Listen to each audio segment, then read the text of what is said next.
chapitre 13 de l'Évangile de Jésus-Christ et des promesses, de l'Esprit et de la lettre.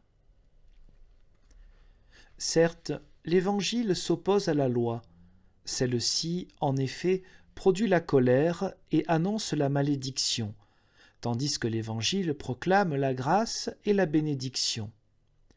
Jean dit à ce propos, « La loi a été donnée par Moïse, la grâce et la vérité sont venues par Jésus-Christ. » Toutefois, il est absolument certain que ceux qui ont vécu avant la loi et sous la loi n'ont pas été entièrement privés de l'Évangile.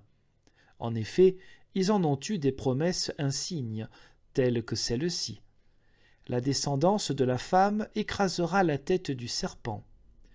Toutes les nations de la terre se diront bénies par ta postérité. Le bâton de commandement ne s'écartera pas de Juda jusqu'à ce que vienne le dominateur. Le Seigneur suscitera du milieu de vos frères un prophète. Nous reconnaissons également qu'à nos pères ainsi qu'à nous-mêmes, deux sortes de promesses ont été révélées. Les unes touchaient aux choses présentes et terrestres, comme les promesses du pays de Canaan ou des victoires, et celles du temps présent touchant au pain quotidien. Il en existait, et existe maintenant encore, d'autres, concernant les choses célestes et éternelles. La grâce de Dieu, le pardon des péchés et la vie éternelle par la foi en Jésus-Christ. Les anciens ont eu, par conséquent, non seulement des promesses matérielles et terrestres, mais encore des promesses spirituelles et célestes en Christ. Car, comme le dit Pierre, les prophètes, qui ont prophétisé au sujet de la grâce qui vous était destinée, ont fait de ce salut l'objet de leur recherche, etc. C'est pourquoi l'apôtre Paul dit aussi « Dieu avait promis cet évangile auparavant par ses prophètes dans les saintes Écritures. » Il apparaît donc clairement que les anciens n'ont pas été entièrement privés de l'évangile. Ainsi nos pères ont eu accès à l'évangile par les écrits prophétiques, et c'est par ce moyen qu'ils ont obtenu le salut, au travers de la foi en Christ. Toutefois, l'Évangile est appelé avec raison une bonne et heureuse nouvelle. C'est dans cet Évangile que Jean-Baptiste d'abord, puis le Christ notre Seigneur, et ensuite les apôtres et leurs successeurs ont proclamé au monde que Dieu a accompli ce qu'il avait promis dès le commencement. Il a envoyé et nous a donné son Fils unique, et en lui, la réconciliation, le pardon des péchés, toute plénitude et la vie éternelle. L'histoire écrite par les 4 évangélistes, expliquant comment cela s'est passé et s'est accompli en Christ, ce qu'il a enseigné et fait, et comment ceux qui croient ont tout pleinement en lui, est à juste titre appelée Évangile. La prédication d'eux-mêmes et les écrits apostoliques, où les apôtres exposent comment le Père nous a donné son Fils, et par lui tout ce qui touche à la vie et au salut, sont à bon droit appelés doctrines évangéliques, de sorte que, moyennant une attitude de sincérité, le terme est toujours approprié.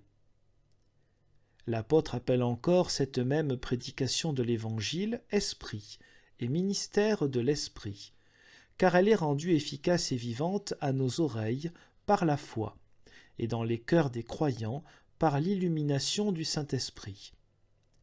En effet, la lettre à laquelle s'oppose l'Esprit signifie bien toutes les choses qui sont extérieures, mais elle se réfère plus particulièrement à la doctrine de la loi qui, sans l'Esprit et la foi, produit la colère et fait naître le péché chez celui qui n'a pas une foi vivante et vraie.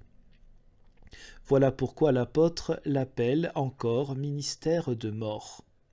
C'est également à cela que se réfère l'affirmation de l'apôtre, car la lettre tue, mais l'esprit fait vivre.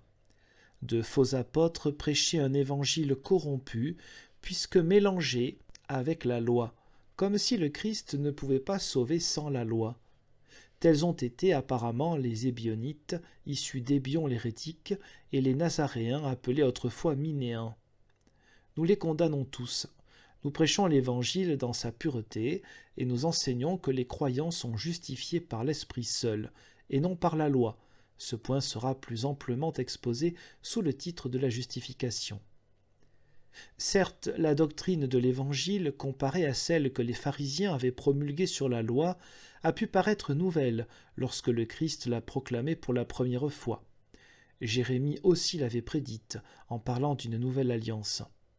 Toutefois, elle n'est pas seulement ancienne, contrairement aux affirmations des papistes, qui la comparent à la leur reçue depuis longtemps, mais elle est davantage encore la doctrine la plus ancienne du monde.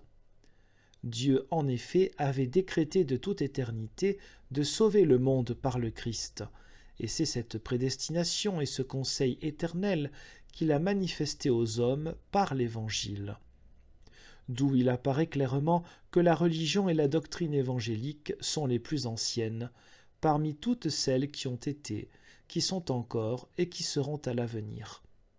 Nous disons donc qu'ils se trompent lourdement et parlent de façon indigne du conseil éternel de Dieu, tous ceux qui prétendent que la doctrine et la religion évangélique ont été nouvellement inventées et sont une foi qui existe depuis 30 ans à peine.